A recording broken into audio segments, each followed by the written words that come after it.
ska berätta om en tid som fanns för länge sen.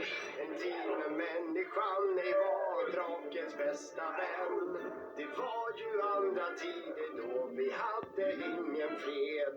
Och fienden vi krigade, vi kämpade och stred. En modig viking svalde hårt när han kände skräcken sin. Han la sin hand upp på en drakes hårda snäva skinn. Han skrämde svårt av detta djur, ja, om och om igen. Men nu så rider han var dag på sin allra bästa vän.